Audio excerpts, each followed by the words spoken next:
বাংলাদেশে Starlink satellite internet পরিষেবা চালু করা এবং ভবিষ্যৎ সহযোগিতা নিয়ে টেসলা ও স্পেস এক্সের প্রধান ইলন মাস্কের সঙ্গে আলোচনা করেছেন অন্তর্বর্তী সরকারের প্রধান উপদেষ্টা ডক্টর ইউনুস।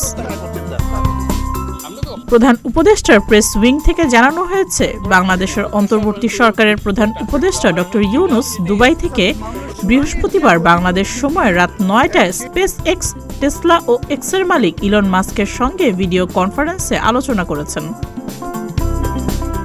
ভিডিও কনফারেন্সে স্টারলিংকের স্যাটেলাইট যোগাযোগের নতুন ধরন ও এর প্রভাবের উপর জোর দেন অধ্যাপক ইউনুস ও ইলন মাস্ক।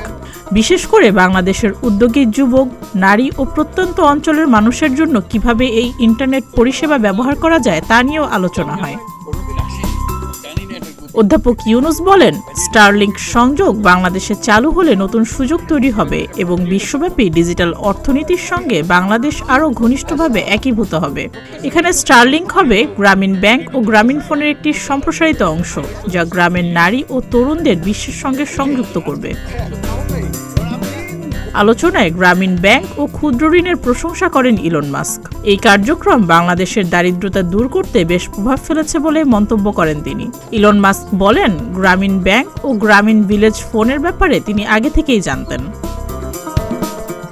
সুস্মিতা, প্রতিদিনের বাংলাদেশ।